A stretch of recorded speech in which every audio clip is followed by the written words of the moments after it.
જે સ્વરૂપ સમજ્યા વિના પામ્યો દુઃખ અનંત, સમજાવ્યું તે પદ નમો શ્રી સદગુરુ ભગવંત.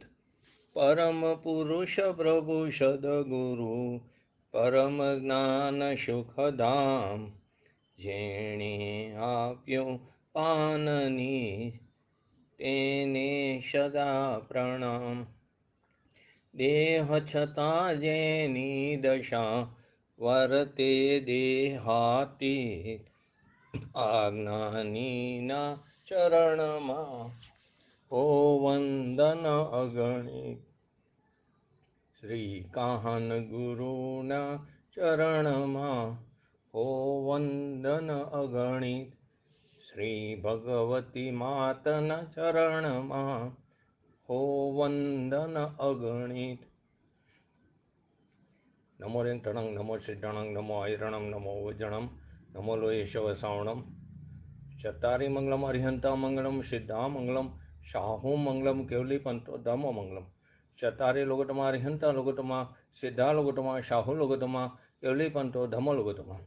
ચતારી શરણ ભોજામી અરિહંતે શરણ ભોજામી સિદ્ધે શરણ ભોજામી શાહુ શરણ ભોજામી કેવલી પંતો ધમો શરણ ભોજામી. ઓમ નમો અરિહંતાણમ. આત્મસિદ્ધિ શાસ્ત્રની ષષ્ઠ પદ નામ કથન 43 અને 44 નંબરનો પદનો સ્વાધ્યાય ચાલી રહ્યો છે. 6 પદ આત્મા છે, નિત્ય છે કરતા નિજ કર્મ, છે ભોગતા વરી મોક્ષ છે, મોક્ષ ઉપાય શોધર્મ. 43 નંબરનું પદ 44 નંબરનું. સતસ્થાનક સંક્ષેપમાં સત દર્શન પણ તે, સમજાવ્યા પરમાર્થને કયા જ્ઞાનીએ એ. એની અંદર ગઈકાલ છેલ્લે જગતના જીવો ધર્મ પામે એવું એમને રાગની ઉપાધિ એમને નથી વર્તી, કેમ કે એ ધર્મી છે, સમયદ્રષ્ટિ જીવ છે, જ્ઞાની જીવ છે, એ માટે એમને રોકાવું નથી પડતું. માટે જેને પોતાના સ્વરૂપની પ્રાપ્તિ કરવી હોય એને પોતાનું જે સુખ સ્વરૂપ જેની અંદર પડ્યું છે તેની પર્યાયમાં જેને પ્રાપ્તિ કરવી હોય એને, અથવા તો જેને પ્રત્યક્ષ વિતરાગ ભગવાન પાસે જવું હોય તેને પોતાના જાતની તૈયારી કરવી પડશે. પોતાની જાતની, પોતે જે જાતનો છે જાતની એને તૈયારી કરવી પડશે. જેને બેહદ સુખ સ્વરૂપ એવા પ્રત્યક્ષ સર્વજ્ઞ વિતરાગ ભગવાન કે જે એના ધારક છે, કે જેને પર્યાયમાં પૂર્ણ દશા પ્રગટ કરી છે, એવા ધર્મી જીવ પાસે જેને જવું હોય એને તે પ્રકારની તૈયારી કરવી પડશે. આપણે કોઈ પણ જગ્યાએ જતા હોય, બહાર ફરવા જતા હોય અથવા તો ગમે ત્યાં બહારગામ જતા હોય તો આપણે તે પ્રમાણેની તૈયારી કરી છે ને આગોતરા. તો અહીં પણ એને આગોતરા પોતાની જાતની તૈયારી કરવી પડશે. વર્તમાનમાં આ ક્ષેત્રે તો 1-2 ભવ્ય કરીને મોક્ષ જવાય છે, કેમ કે ભરત ક્ષેત્ર અને ઐરાવત ક્ષેત્રમાં 5 ભરત અને 5 ઐરાવતમાં આ ક્ષેત્રે પંચમ કારમાં આ ક્ષેત્રે મોક્ષ નથી. આ ક્ષેત્રે જીવ તિર્યંચ દશા હોય તો પંચમ ગણસ્થાન સુધી જાય છે, સ્ત્રી પર્યાય હોય તો પંચમ ગણસ્થાન સુધી જઈ શકે છે, અને મનુષ્યમાં પણ જો પુરુષ પર્યાય હોય તો તે 6ઠા-7મા ગુણસ્થાન એવા ભાવલિંગી મુનિરાજ થઈ શકે છે, પરંતુ એનાથી આગળ જઈ શકતા નથી.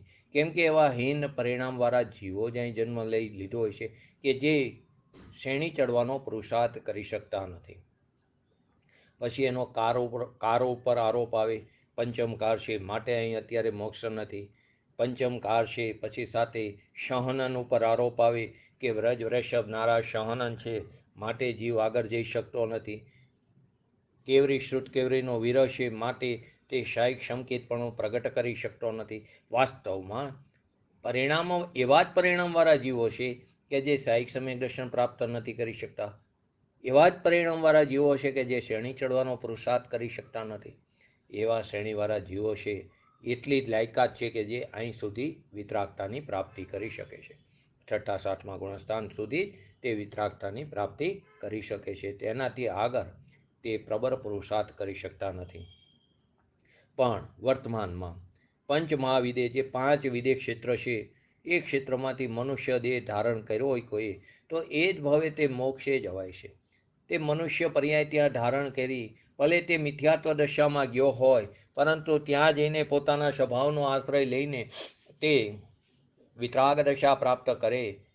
તે પ્રબર પુરુષાર્થ પૂર્વક ભાવલિંગી મુનિ દશા ચારિત્ર અંગીકાર કરે, 3 કષાય ચોકડીની અભાવરૂપ વિતરાગ પરિણીતિ એવી મુનિ દશા ધારણ કરે. તે જીવ એનાથી પણ વધારે પોતાના સ્વભાવનો આશ્રય કરીને ઉગ્ર પુરુષાર્થ પૂર્વક પૂર્ણ દશા પણ પ્રગટ કરી શકે. એ જ ભવે તે જ પર્યાયમાં તે મુક્ત દશા પણ પ્રાપ્ત કરી શકે છે. અહીં ભરત ક્ષેત્રની અંદર ચોથા કારની અંદર 5 કલ્યાણકવાળા જ તીર્થંકરો હોય, એનાથી ઓછા નથી હોતા. કેમ કે અહીં જેટલા પણ ચોથા કારમાં 24 જે તીર્થંકર થયા તે બધા કેવા હોય છે? ગર્ભમાં સમ્યક દર્શન સાથે આવેલા હોય છે. એટલે કે તે એનો ગર્ભ કલ્યાણક પણ ઉજવાય છે, એનો જન્મ કલ્યાણક પણ ઉજવાય, એનો તપ કલ્યાણક પણ ઉજવાય, એટલે કે મુનિ દશા પણ ઉજવાય, તેનું કે વર્જ્ઞાન કલ્યાણક પણ ઉજવાય અને મોક્ષ કલ્યાણક પણ. પરંતુ 5 વિદેહ ક્ષેત્રની અંદર કોઈ 2 કલ્યાણકવાળા હોય તીર્થંકર, કોઈ 3 કલ્યાણકવાળા હોય, કોઈ 5 કલ્યાણકવાળા પણ હોય. તો તે કેવી રીતે હોય છે? કોઈ જીવ ત્યાં મિથ્યાત્વ દિશામાં ગયો અને ત્યાં જઈને તેને દ્રવ્યલિંગી મુનિપણું ધારણ કર્યું. હજી આત્માની અનુભૂતિ નથી, માત્ર દ્રવ્યલિંગી મુનિપણું ધારણ કર્યું, સમ્યક દર્શન વગરનું એવું દ્રવ્યલિંગી મુનિપણું, એટલે કે મિથ્યાત્વ ગુણસ્થાન વાળું દ્રવ્યલિંગી મુનિપણું ધારણ કર્યું. અને પછી તેને આત્માની અનુભૂતિ થાય, તે 6, 7મા ગુણસ્થાન વાળા ભાવલિંગી મુનિરાજ બની જાય છે. તો ત્યાં તેનું ગર્ભ કલ્યાણક પણ નથી, જન્મ કલ્યાણક પણ નથી અને તપ કલ્યાણક પણ નથી. એનું ખાલી કેવળ જ્ઞાન કલ્યાણક અને મોક્ષ કલ્યાણક હોય છે. કોઈ જીવ અહીંથી સમ્યક દર્શન વગર 5 વિદેહ ક્ષેત્રમાં કોઈ પણ વિદેહ ક્ષેત્રની અંદર ગયો અને ત્યાં જઈને તેને સમ્યક દર્શનની પ્રાપ્તિ થાય અને પછી મુનિ દશા અંગીકાર કરે, તો તેનું તપ કલ્યાણક, જ્ઞાન કલ્યાણક અને મોક્ષ કલ્યાણક. કેમ કે સમ્યક દર્શન સાથે નથી ગયો, માટે ગર્ભ અને જન્મ ઉજવાતા નથી. અને કોઈ જીવ સમ્યક દર્શન સાથે તે ત્યાં જન્મ લીધો તો તેના 5 કલ્યાણક ઉજવાય છે. તો વર્તમાન પંચમહાવિદેહ ક્ષેત્રમાંથી મનુષ્ય દેહ ધારણ કરીને એ જ ભવે મોક્ષ જવાય છે. એવી જ રીતે ભવિષ્યમાં પણ આ ક્ષેત્રે જ્યારે પણ હવે ઉત્સર્પિણી કાર આવશે, એટલે કે ઉતરતો આમ ચડતો કાર, એટલે કે છઠ્ઠો નથી, ખરેખર તો પહેલો છે, પણ છઠ્ઠા જેવો છે, માટે આપણે એમ કે છઠ્ઠા ઉપર છઠ્ઠો, પરંતુ તે પહેલો કાર છે. તો તે છઠ્ઠા જેવો છે માટે એને છઠ્ઠો કહીએ છીએ. ત્યારે જે રિટર્નમાં ત્રીજો કાર આવે ત્યારે જીવ મુક્ત દશા પ્રાપ્ત કરે એવા પરિણામવાળા જીવો ત્યાં જન્મ લે છે. તો ત્યારે આ ક્ષેત્રે પણ સર્વજ્ઞ ભગવાન હશે અને ઘણા જીવો તે જ દેહે એ જ પર્યાયમાં તે અનુભૂતિ કરે અને એ જ પર્યાયમાં તે મોક્ષ દશા પણ તે પ્રાપ્ત કરે છે. અને આ મોક્ષ માર્ગ અવિરતપણે ચાલે, એનો ક્યારેય અંત નથી આવતો. આપણે ગુણસ્થાનની અપેક્ષા એ જોઈ તો નિયમિત કોઈને કોઈ ગુણસ્થાન, આ 9 ગુણસ્થાનની અંદર કોઈને કોઈ જીવની હાજરી હોય ને હોય છે. એક પહેલું ગુણસ્થાન, એક છઠ્ઠું અને 7મું ગુણસ્થાન, 1, 8, 9, 10 અને 12 શપક શ્રેણીના 4 ગુણસ્થાન અને 13 અને 14. આ 9 ગુણસ્થાનની અંદર સદૈવ જીવની હાજરી હોય છે. વિતરાગ માર્ગ અવિરતપણે ચાલી રહ્યો છે. ઢોક મોક્ષ માર્ગ ચાલશે અને લાખો કરોડો મનુષ્યો મોક્ષે પ્રાપ્તિ કરશે. કેમ કે 6 મહિના ને 8 સમયમાં 608 જીવો જાય છે, તો અનાદિકાળથી જઈ રહ્યા છે. તો માટે કેટલા લાખો મનુષ્ય મોક્ષે જશે. ઘણીવાર આપણને અર્થની આમ ડીપની અંદર સમજતા નથી ને, ઘણીવાર ક્યાંક પ્રશ્ન થાય તો મૂંઝવણ ઊભી થઈ જાય. ધારો કે ઘણા સમય પહેલા એક આપણા ગ્રુપની અંદર એક પોસ્ટ આવેલી હતી અને એક માન્ય એવા પંડિત બેને એ પોસ્ટનું લખીને આપેલી, બીજા કોઈ એની પોસ્ટ કરેલી. તો એની અંદર એવી વાત આવી કે એક સાથે લાખો મુનિઓ મુનિ દશા ધારણ કરેલા લાખો મુનિઓ તે મોક્ષ દશા પ્રાપ્ત કરે છે. સિદ્ધાંતથી વિરુદ્ધ થયું, કેમ કે 6 મહિનાના 8 સમયમાં 608 જ જીવો જાય.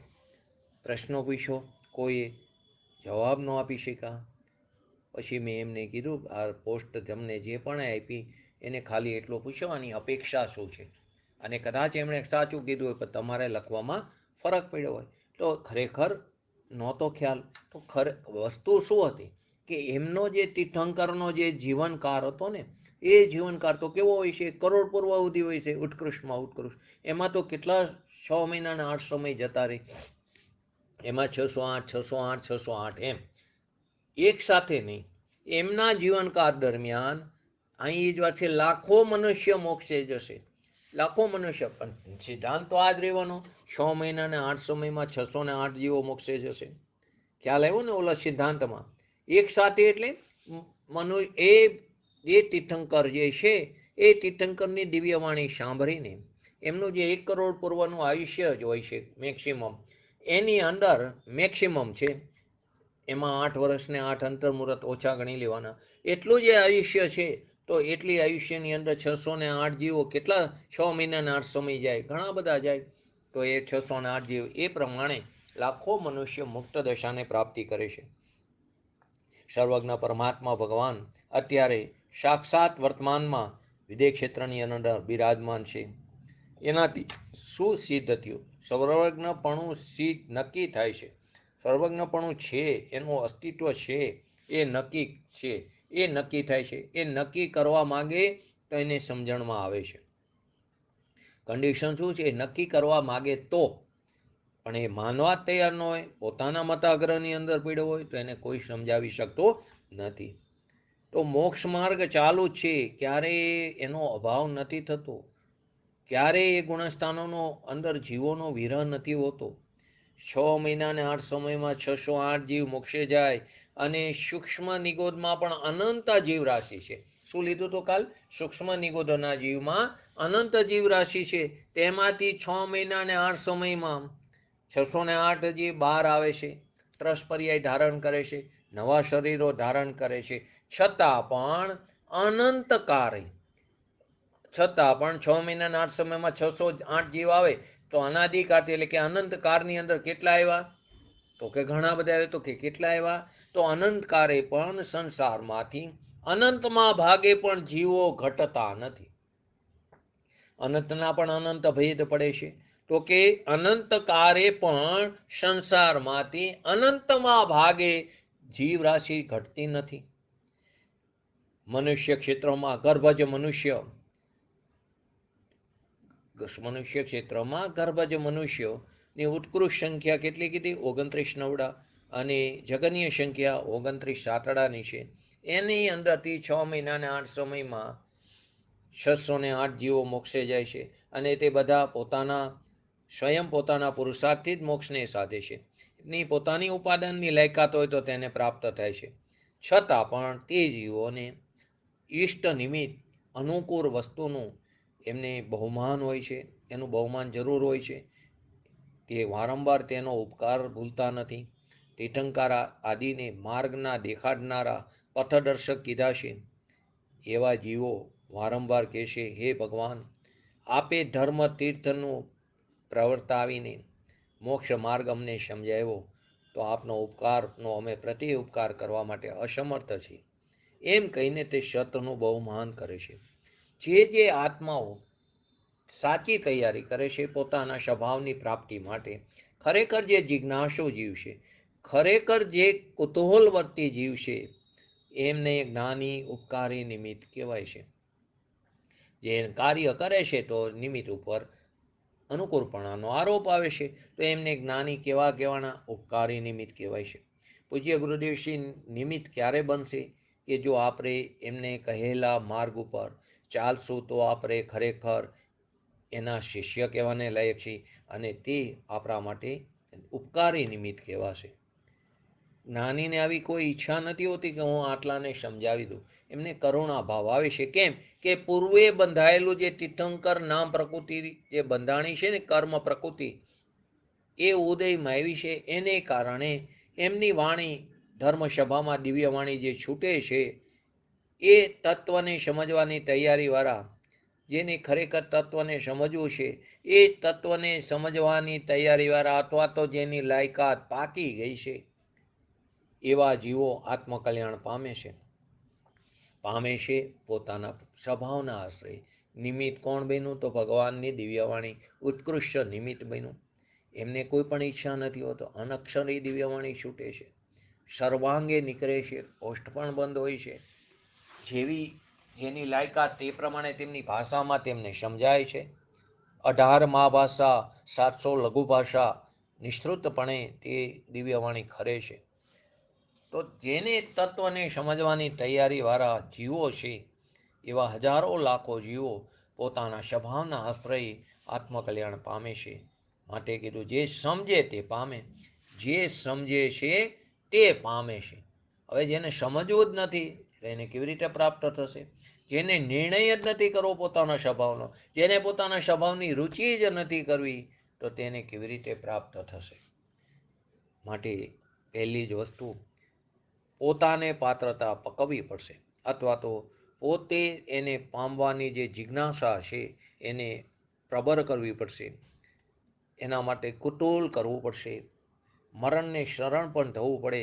પરંતુ હું કોઈ પણ હિસાબે મારા સ્વભાવ જેવો છે તેવા સ્વભાવનો સ્વીકાર કરી, એ માટે એનો યથાર્થ સ્વીકાર કરવામાં જ અનંતો પુરુષાર્થ સમાયેલો છે. કેવા જીવો હોવા જોઈએ? ઘણા જ્ઞાનીઓના એવા એક્ઝામ્પલ પણ આપણને શાસ્ત્રમાં મળે અથવા પૂજ્ય ગુરુદેવશ્રીના પ્રવચનોમાં પણ સંભળાય છે. તો આપણને ખ્યાલ આવે કે આ ખરેખર પાત્ર જીવ કહેવાય. સોગાનીજીનું એક્ઝામ્પલ લો, રામજીભાઈનું એક્ઝામ્પલ લો, શાંતાબેનનું એક્ઝામ્પલ લો, પૂજ્ય માતાજીનું એક્ઝામ્પલ લો. એવા તો ઘણા બધા જીવો છે કે જે ખરેખર એને આપણે પાત્ર જીવ કીધા અને તેમને પોતાનું કલ્યાણ કરી પણ લીધું. એવા બે બીજા એક્ઝામ્પલ લઈએ. એકનો એક દીકરો એક્સપાયર્ડ થઈ ગયેલો. એક જ જગ્યાએ સોનગઢમાં જે ખુરશી ઉપર બેસે એ ખુરશી ઉપર એ નિયમિત બેસીને પૂજ્ય ગુરુદેવશ્રીની પ્રવચન તે પ્રત્યક્ષ સાંભળતા. પરંતુ એ દિવસે નહોતા. તો પૂજ્ય ગુરુદેવશ્રીની નજર વારંવાર જાય, કેમ આ ભાઈ ગેરહાજર? નિયમિત હાજરી હોય. આપણને બે રીતે નજર જાય. એક નિયમિત હાજરી હોય ની ગેરહાજરી હોય એનો ખ્યાલ આવે, અને જે ક્યારેક ક્યારેક ટપકે છે એનો પણ ખ્યાલ આવે. બંને પ્રકારના જીવોનો ખ્યાલ આવે સામે જે વક્તા હોય છે એને. બે પ્રકારે એને આશ્ચર્ય થાય. ઓલાની ગેરહાજરીથી આશ્ચર્ય થાય, ઓલાની હાજરીથી આશ્ચર્ય થાય. તો એમની ગેરહાજરી એમને દેખાતી હતી. પ્રવચન પૂરું થયું પછી પૂજ્ય ગુરુદેવશ્રીને વિકલ્પ આવ્યો અને એમને બાજુવાળાને પૂછ્યું. એટલે વચ્ચે અડધી કલાક ગઈ, પછી એ ભાઈ આવીને બેસી ગયા, પ્રવચન સાંભળ્યું. પછી પૂજ્ય ગુરુદેવશ્રીને પ્રવચન પૂરું થયું, પછી વિકલ્પ આવ્યો. એમને ન પૂછ્યું, બાજુવાળા ભાઈને પૂછ્યું, આજે આ ભાઈ કેમ મોડા હતા? એમણે કીધું એમનો એક ને એક દીકરો આજે એક્સપાયર થઈ ગયો, શમશાનેથી મોડું થયું એટલા માટે અડધી કલાક લેટ આવ્યા. વિચારો, એકનો એક દીકરો જેનો વિયોગ થયો છતાં પણ એને તત્વ પચાયેલું હતું, એને ક્યારે પણ એને સમાધાન ન કર્યું કે એને ન છોડ્યું, એ વાણીને ન છોડી. ક્યાં તત્વનું નિરૂપણ થાય છે એ વાણીનું એને છેદ ન કર્યો. આપણે શું કરી? સૌથી પહેલો સ્વાધ્યાયમાં કાપ મૂકી છે, જ્યારે એમાં એનો કાપ ન મૂક્યો.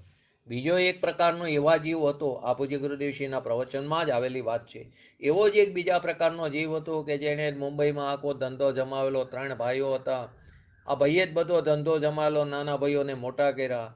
તો એમણે એકાએક બધું છોડી દીધું. એ જ વખતે એમને ઘણા પૈસા ભાગમાં આવે પણ એમને ન લીધા. ખાલી 5 લાખ રૂપિયા લઈને, એ જમાનાના, એ લઈને તે સોનગઢમાં આવી ગયા. 2 છોકરીઓ હતી એ છતાં પણ તે સાથે આવી ગયા અને પૈસા વ્યાજે મૂકી દીધા. જે કંઈ પણ આવે જેટલો ઘર ખર્ચમાં વપરાય બાકીનું બધું શાસ્ત્રદાનમાં દઈ દેતા હતા. તો વિચાર કરો, એને એવો ક્યારે વિચાર ન આવ્યો કે મારે 2 છોકરી છે, એને મેરેજ કરાવવાના, આ કરાવવાનું, તે કરાવવાનું.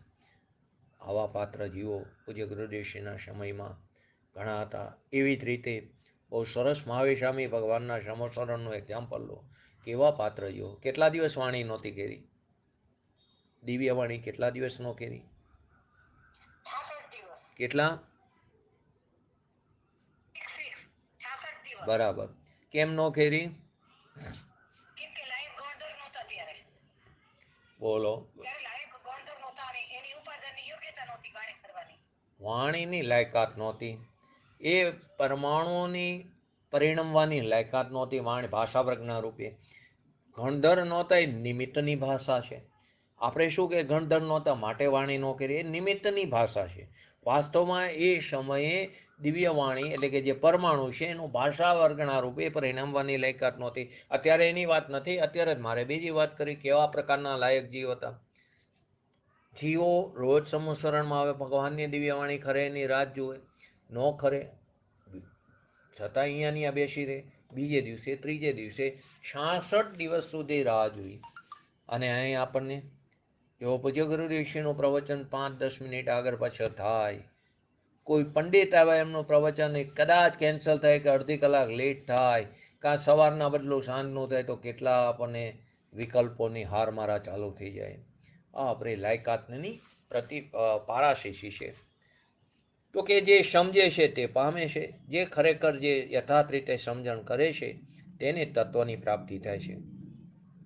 તો અહીં શિષ્ય પણ કેવો વિચારવાન છે, તો એ યથાર્થ શંકા ઉઠાવે છે અને જ્ઞાનીના ભાવ વચનનો તે આશય સમજે છે.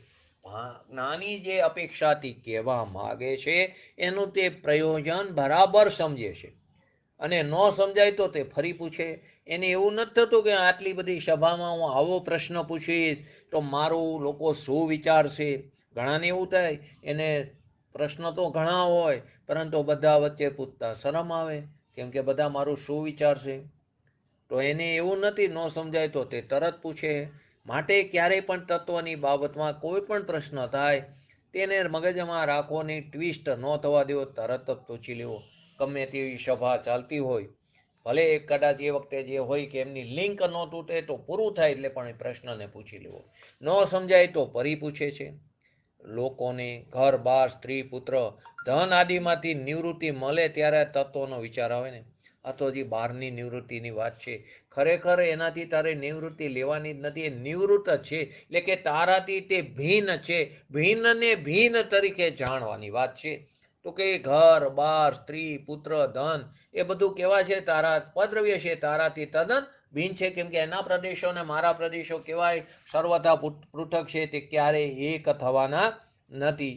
તો એનાથી નિવૃત્તિ મળે. અત્યારે તો જે આપણે એમાં પ્રવૃત્ત છીએ, એનાથી પ્રવૃત્ત છીએ એવું માની છીએ. ખરેખર એમાં પ્રવૃત્ત છીએ જ નહીં, આપણે પ્રવૃત્ત થઈ શકતા જ નથી. પરંતુ આપણે એની અંદર ખરેખર એની અંદર તન્મય નથી થઈ શકતા. પરંતુ આપણે શું માની કે અમે તો એની અંદર ગરા ડૂબેલા છીએ. ખરેખર તું એની અંદર અડી પણ નથી શકતો, સ્પર્શ પણ કરી શકતો નથી. કેવી રીતે ડૂબી શક? તો કે તું એવી તારી માન્યતામાં છે કે હું આ સંસારમાં આ જેને સંસાર ખરેખર એ સંસાર પણ નથી, પરંતુ એને સંસાર માન્યો છું, હું એની અંદર ડૂબેલો છું. એમાંથી નિવૃત્તિ મળે તો હું અમૂલ્ય તત્વનો વિચાર કરું ને વિચાર કરું, નિર્ણય કરું, પ્રતીતિ કરું, પછી ઠરવાની વાત આવે ને.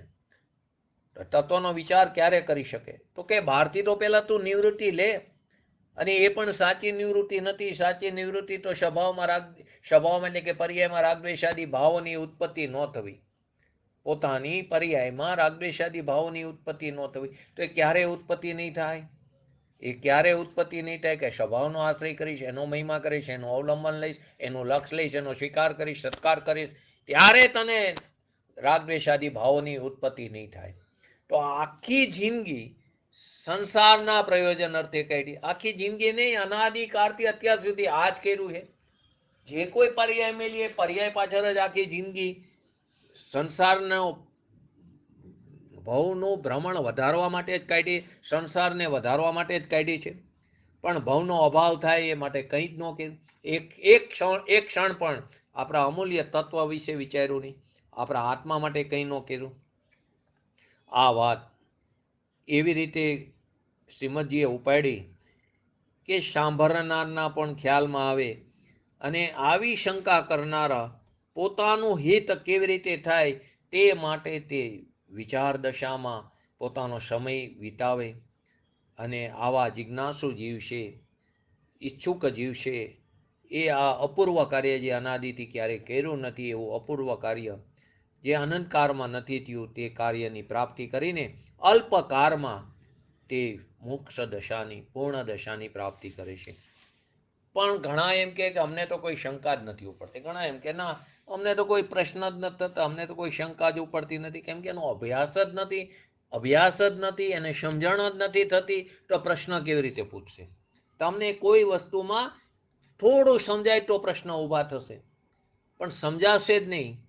પ્રશ્ન ન પૂછે તો બે પ્રકારના જીવો હોય, કાં તો એને બધું સમજાઈ ગયું છે એ પ્રશ્ન ન પૂછે, અને કાં તો કંઈ જ સમજાણો નથી એ પ્રશ્ન ન પૂછે.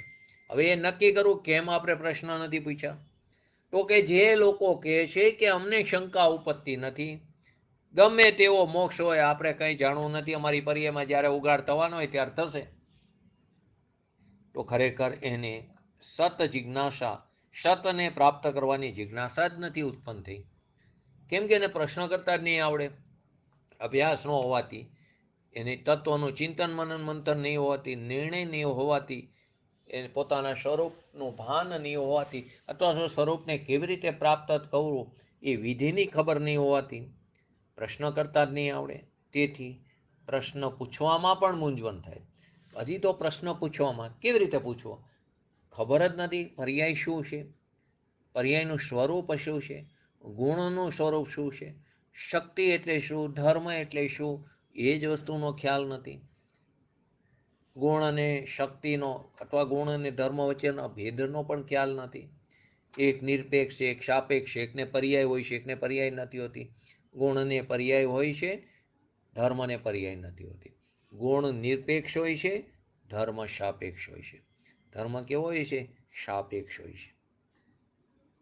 બે ધર્મ કેવા હોય છે? પરસ્પર વિરુદ્ધ શક્તિઓવાળા, વિરુદ્ધ ધર્મ યુગલ હોય છે. તો ગુણમાં એવું વિરુદ્ધતા નથી હોતી, પરંતુ એ ખબર જ નથી તો પ્રશ્ન કેવી રીતે પૂછી શકે? કોઈ પણ વસ્તુ સ્વરૂપનું સમજણ જ નથી તો પ્રશ્ન પૂછવામાં પણ મૂંઝવણ ઉત્પન્ન થાય છે. બહુ સરસ એક્ઝામ્પલ આપીને સમજાવ્યું છે કે જેમ બંધ મકાનમાં કચરો ઘણો પડ્યો હોય, બંધ મકાન હોય, અંદર કચરો ઘણો બધો પડ્યો હોય, ઘણી વાર અવાવરું ઘર થઈ ગયું, અંદર ઘણો કચરો પડ્યો હોય, ઘણા 5-6 મહિના સુધી ઘર ન ખુલ્યું હોય, નીચેનું ઘર હોય તો અંદર કોઈ બારી ખુલી ગઈ હોય તો બહારના પવનથી અંદર ઘણો બધો કચરો ભેગો થઈ ગયો હોય. હવે એને બાયણું ઉઘાડતા જ, બાયણું મોટું ખોલે તો શું થાય? અંદર પવન પેઠે છે અને પડેલો જે કચરો છે, અંદર જે કચરો જે પડ્યો છે એ ઉડવા લાગે છે. બાયણું ખોલતા પવન અંદર આવતા તે કચરો શું થાય છે? ઉડવા લાગે છે. એટલે શું થાય છે? એવા ઘરવાળાને બીજાની શરમ લાગે છે કે મેં બાયણું ન ઉગાડ્યું હોત તો સારું હતું. જો મેં બાયણું ન ઉગાડ્યું હોત તો આ કચરો ઉડે જ નહીં. બીજાની એને શરમ લાગી કે મેં બાયણું ન ઉગાડ્યું હોત તો આ કચરો ન ઉડે.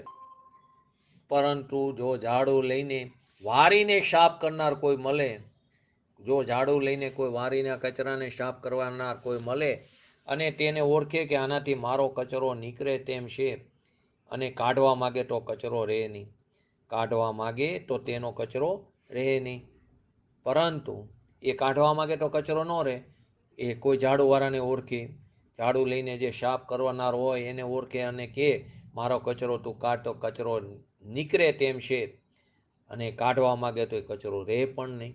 પણ અહીં જીવ શું છે? મત મતાંતરમાં પડેલો છે. એ આગ્રહવાળા પોતાના બાયણા ઉગાડવા જ ન માગે. પોતાનું જે બાયણું છે ને, મત અંદર પડેલા છે ને, એ બાયણું જ ઉગાડવા નથી માગતા. અમારે કંઈ જાણવું નથી, અમે જે મતમાં માની બધું બરાબર છે. એ બાયણા જ ઉગાડવા ન માગે. બાયણું ન ઉગાડવા માગે તો કચરો શું થવાનો? અંદર પડ્યો રહેવાનો છે. એમ આ મત મતાંતર વાળા એ પોતાના મત જે પડ્યો છે તે એને ઉઠાવતા જ નથી. તો અમારે કંઈ જાણવું જ નથી એમ કહીને ઉજ્જડ ઘર જેવા અજાણ્યા રહેવા માંગે. ઉજ્જડ ઘર હોય એમાં કેવું અજાણ્યા થઈને એના જેવું થાય. બાયણું કોઈ ન ઉગાડે તો એને પ્રાણે કોણ સમજાવે? જે પોતાનો મત મતાંતરને એક બાજુ મૂકી ન શકતા હોય, કોરી પાટી ન બની શકતા હોય, તો એને કોણ સમજાવે? અનંત તીર્થંકર આવે તો પણ એને સમજાવી શકાતું નથી. જે સમજવા માગે એને સમજાવી શકાય છે. કોઈને સમજાવવાથી એ સમજણ નથી આવતી, પોતે જો સમજે તો તેમાં સમય શકે છે. તો બાયણા ન ઉગાડે ને પરાણે કોણ સમજાવે?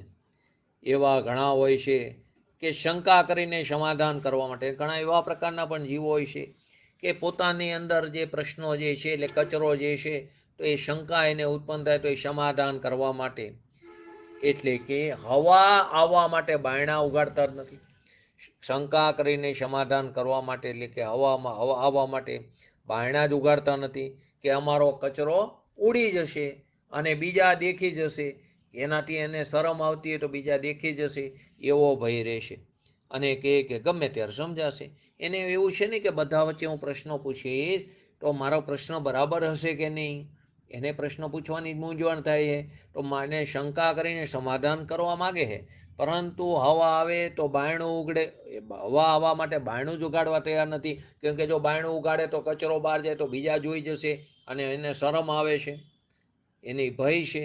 માટે શું કહે ગમે ત્યારે સમજાશે, અથવા કહે અમને ધર્મની, અમને અમારા આત્માની શ્રદ્ધા છે, અમે નિશંક છે, માટે અમારે કંઈ આટલું બધું ઝીણું જાણવાની કોઈ જરૂર જ નથી. આપણે નિરાતે ધ્યાનમાં બેસીએ અને નિવૃત્તિમાં રહી તો રાગદ્વેષ નહીં થાય. આપણે નિરાતે ધ્યાન ધરી, પૂજ્ય ગુરુદેવ શ્રી જીવનકાળ દરમિયાન ક્યારેય ધ્યાન મંદિરની વાત નથી કરી. નિરાતે ધ્યાનમાં બેસીએ અને નિવૃત્તિમાં રહેશો તો રાગદ્વેષ જ નહીં થાય. પ્રવૃત્તિમાં રહી તો રાગદ્વેષ થાય, નિવૃત્તિમાં રહીશું તો રાગદ્વેષ નહીં થાય, એવું માને છે. માટે ઘણું જાણવાનું શું કામ છે? ઘણું જાણીએ એમાં તો રાગદ્વેષ થાય. પહેલી વસ્તુ એ પણ ખ્યાલ નથી, જાણવામાં કોઈ દોષ નથી. જે જાણી છે એને પોતાનું માનવું એમાં દોષ છે. જાણવું એ જ્ઞાન ગુણની પર્યાયનું કાર્ય છે, માનવું એ શ્રદ્ધા ગુણની પર્યાયનું કાર્ય. તો માનવું અહીંયા દોષ છે. જાણવામાં કોઈ એ તો એનો સ્વભાવ છે જ્ઞાનનો, જાણવું જાણવું જાણવું, જાણવામાં કોઈ દોષ નથી. પરંતુ અહીં તો એવું માને કે કંઈ જાણવાની જરૂર, જેટલું વધારે જાણીએ એટલા વધારે રાગદ્વેષ થાય. આપણે માયનું છે તે જ સાચું, આપણે જે મત મતાંતરમાં માની એ જ બરાબર છે, સાચું છે, એવું માનનારા નિશંક તો ખરા. એ માનનારા નિશંક તો ખરા, પણ કેવા છે? ઊંધા નિશંક છે. અમે જે માયનું એ જ સાચું, એ નિશંક કહેવાય. એ પણ કેવા? ઊંધા. બે પ્રકારના હોય, કાં સવરા હોય, કાંવરા હોય. કોઈ કુદેવ, કુગુરુ, કુધર્મમાં એટલી બધી એને શ્રદ્ધા હોય, તમે એને હલાવી પણ ન શકો. બહુ સરસ એક એક્ઝામ્પલ આપો. અહીંયા બાજુમાં એક ગામ છે, અહીંયા એક મેલડીમાનું મંદિર. અમે બધા પ્લાસ્ટિક લાઈનમાં હતા, તો પ્લાસ્ટિકના ઘણા બધા કારખાનાવાળા ત્યાં, યાદ તો નથી કયો વાર હતો, રવિવારે તે રવિવારે બધા બહુ જતા. તો એક ભાઈ અવારનવાર અહીંયા જાય, એના ઉપર 38 ફોજદારી કેસ ચાલે, ચેક રિટર્નના, અને દર રવિવારે જતા જનરલી. પછી એકવાર મારાથી ન રહેવાનું, મેં કીધું તમે આટલું બધું અહીંયા માનો છો તો કેમ આ તમારા 38 તમારા ઉપર ફોજદારી કેસ થયા? પરંતુ તે એટલો બધો નિશંક હતો પણ ઊંધો. એ કે અહીંયા જઉં છું ને એટલા જ માટે મને ક્યારેય સજા નથી થઈ, કેસ એમને એમ લાંબા હાલે છે. હવે એને કોણ સમજાવી શકે?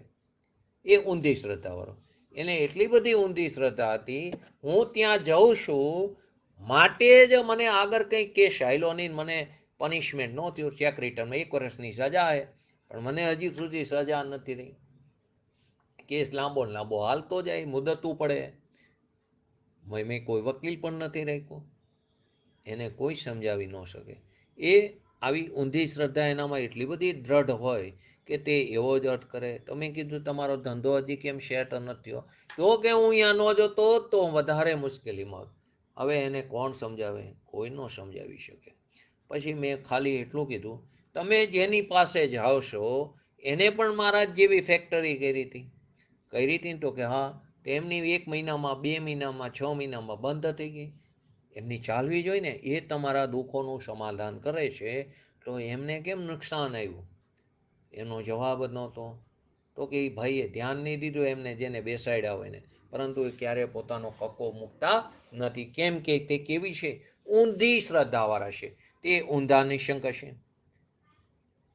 માટે કે છે તેને જ્યારે પણ સાચા તત્વની વાત સાંભળવાનો પ્રસંગ આવે ત્યારે તે ના પાડી બેસે. એને જ્યારે સાચા તત્વની વાત સાંભળવાનો કોઈ એવો પ્રસંગ આવી જાય તો એને અરુચિ થાય છે, કેમ કે એ જીવની અનારા જેવી હોય તો તે ના પાડી બેસે. માટે કહે છે કે તું ક્યારે વસ્તુ સ્વરૂપનો નકાર ન કરી. તને ન સમજાય તો કંઈ નહીં, પણ તું તેનો વિરોધ ન કરીશ. કેમ કે એકવાર જે વસ્તુ સ્વરૂપની એટલે કે જીનવાણીનો વિરોધ કર્યો તો સર્વજ્ઞની સર્વજ્ઞતાનો, અને સર્વજ્ઞની સર્વજ્ઞતાનો વિરોધ કર્યો તો સર્વજ્ઞ ભગવાન એવો પોતાનો આત્મા જે છે એનો અનાદર કર્યો તો તે સમયે જો આયુનો બંધ પડ્યો તો તને કોઈ જીવ માનવા પણ તૈયાર નહીં થાય એવા સૂક્ષ્મ નિગોદિયા જીવમાં જો જઈને પડીશ. માટે ક્યારે તું વિરોધ ન કરીશ. સાચા તત્વની વાત સાંભળવાનો પ્રસંગ આવે ત્યારે આ પ્રકારના જીવો ના પાડી બેસે છે. કારણ કે પોતે જે ગ્રહણ કર્યું છે, ઊંધી શ્રદ્ધાવાળો હોય ને, નિશંકપણું કેવું હોય? દ્રઢ છે પણ ઊંધું છે. માટે પોતે જે અત્યાર સુધી જે મતાંતરોને ગ્રહણ કર્યા ને, જે માન્યું છે ને એ જ સાચું છે. એનાથી કોઈ બીજી વાત દેખાય તો એ શું કરે? બાયણું બંધ કરી દે છે. અંદર કચરો પડ્યો છે પણ એ પવન આવવા નથી દેતા. પવન આવે તો કચરો ઉડે ને. સાચી વાત સાંભળવા મળે તો એનું નિરાકરણ થાય ને, પણ એ બાયણું જ નથી ખોલતા ને. બાયણું ખોલે તો પવન આવે, જ્ઞાનરૂપી પવન આવે, સાચા તત્વનો ઉપદેશ રૂપી પવન આવે તો એની અંદર પડેલી જે મિથ્યા શ્રદ્ધા છે એ કચરો દૂર થાય. પરંતુ એ દૂર કરવા તૈયાર નથી. બીજું એની માન્યતાથી કોઈ બીજું દેખાય તો એ બાયણા બંધ કરી બેસે છે. બીજું એક સરસ દ્રષ્ટાંત પણ આપ્યું છે. સાપ જે છે, સાપનું દ્રષ્ટાંત આપ્યું એ પોતે એક જગ્યા ઉપર ખાટલા ઉપર સૂતો છે. એના માથા ઉપર ઊંચે સર્પ લટકે છે. એના માથા ઉપર કંઈક હશે, ઓલું લાકડાની પેઢી કે શું કે લાકડાનો ઉપર બાંબુ, એના ઉપરથી સાપ લટકતો હતો નીચે. તે ઊંચો થાય કે તરત જ જેવો એ ઊભો થાય તો એ સાપ કરડવા તૈયાર બેઠો હતો. છતાં એ માને છે કે હું તો નિર્ભય છું. છતાં એ શું માને છે? કે હું તો નિર્ભય છું. પરંતુ મૃત્યુરૂપી કાર અલ્પકારમાં એનું આયુષ્યને પૂર્ણ કરવાનો છે. મૃત્યુ એ પૂર્ણ કરશે જો ઊભો થાય તો મૃત્યુરૂપી જે કાર છે અલ્પકારમાં તેનું આયુષ્ય પૂરું કરશે. સર્પનું ભાન ન હોય, એને સર્પનું ભાન નથી, માટે તે નિશંક સૂતો ન કહેવાય. સ્વભાવનું ભાન નથી, ઊંધી શ્રદ્ધા યથાર્થ હોય તો એ નિશંક ન કહેવાય. તો અહીં સર્પનું ભાન નથી તો એનો અર્થ એમ નથી કે તે નિર્ભય કહેવાય. તે ઊભો થાય ને તરત એ સર્પ કાઢવાનો છે. કેમ કે મૃત્યુરૂપી કાર અલ્પકારમાં તેનું આયુષ્ય પૂરું કરી શકે છે. તો સર્પનું ભાન ન હોય તો તે નિશંક સૂતો ન કહેવાય. જો સર્પને યુક્તિથી કે કરથી કાઢે, જો સર્પને યુક્તિથી એટલે કે નિર્ણય કરીને વસ્તુ સ્વરૂપની સમજે, સર્પને યુક્તિથી કરથી કાઢે તો જ મૃત્યુનો ભય ગયો ગણાશે. તો જ એનો મૃત્યુનો ભય એ ગયો ગણાશે. પહેલા સર્પને કાઢવો પડશે, એટલે વિકાર આદિને દૂર કરવા પડશે. એ વ્યવહારનું કથન છે. વાસ્તવમાં તો સ્વભાવનો મહિમા કર તો વિકાર જ ઉત્પન્ન નહીં થાય. તો સર્પને યુક્તિથી કરથી કાઢે તો મૃત્યુનો એટલે કે મિથ્યાત્વનો ભય નીકળી જશે. વિભાવ દૂર થતા મિથ્યાત્વનો અભાવ થઈ જશે. સર્પનો ભય ટેરો, મિથ્યાત્વ તરી ગયો. પછી પથારીની નીચે જે કીડીઓ જે છે ને એ કીડીઓનું કાઢવું તે દુઃખદાયક નથી. અનંતાબંધી ચાલ્યું ગયું ને પછી પ્રત્યાખ્યાન અપ્રત્યાખ્યાન સંજલનને દૂર કરવું એ દુઃખદાયક નથી. એ તો ક્રમે ક્રમે દૂર થતું જ હશે. ચારિત્રની વૃદ્ધિ ક્રમે ક્રમે થતી જ હશે.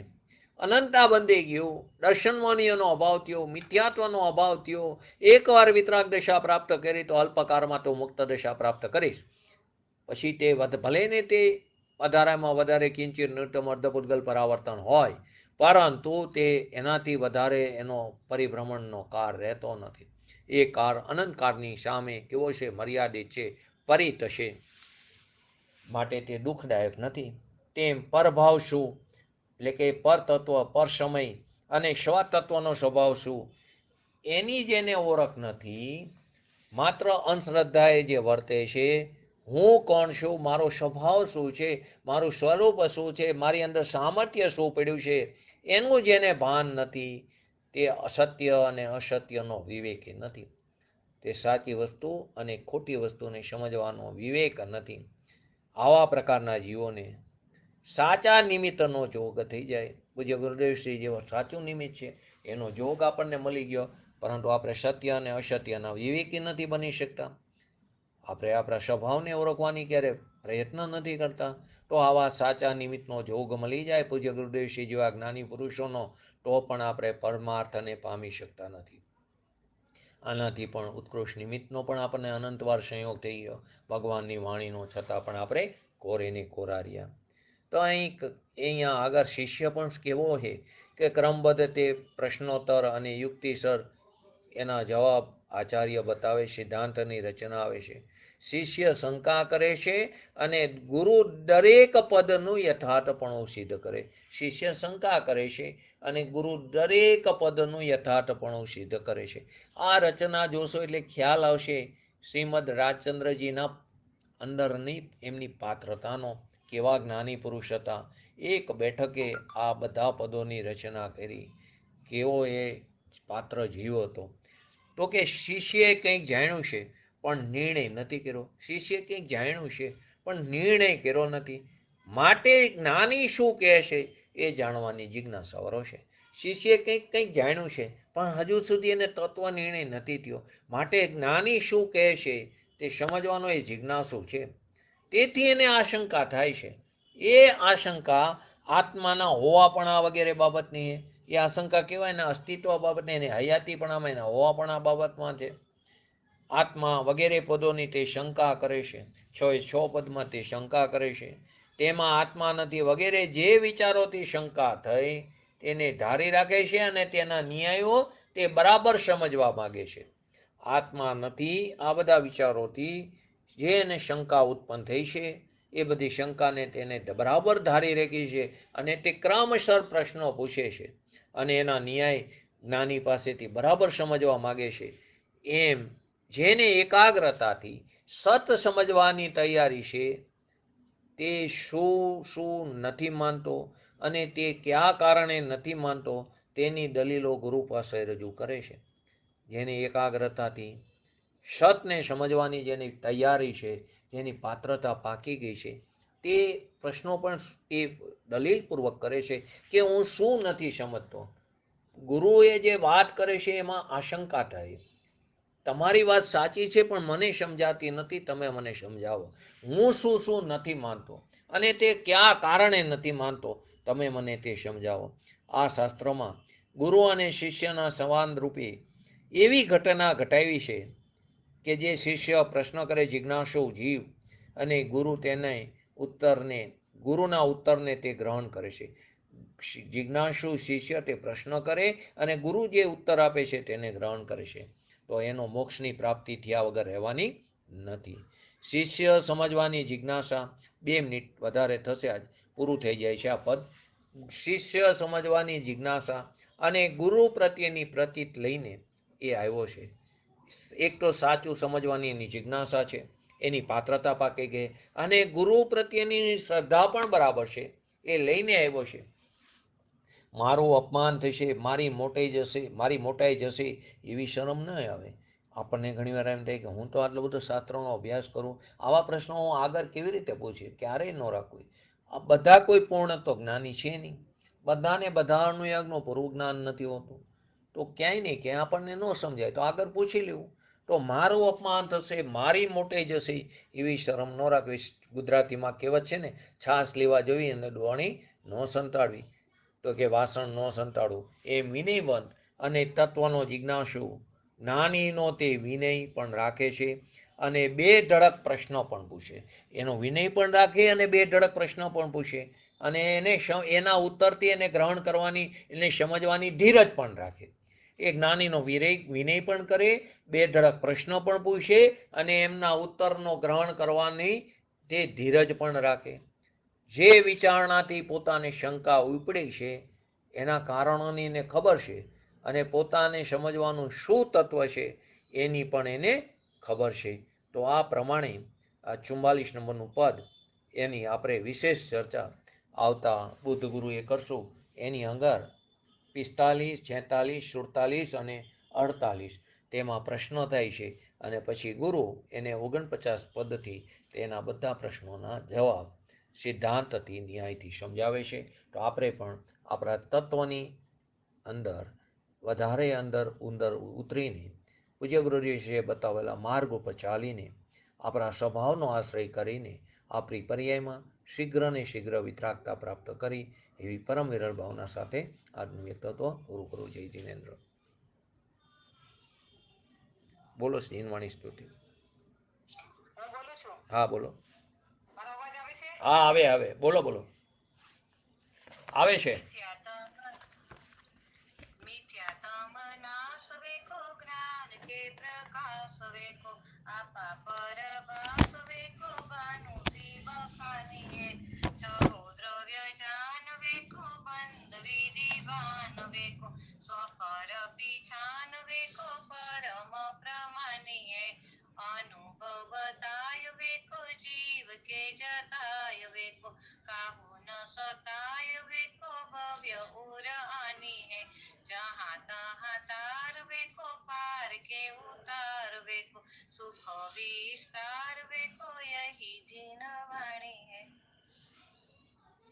જાવાણી કે જ્ઞાન તે સૂજે લોકાલોક, શોવાણી મસ્તક ચડું સદા દેત હો તો.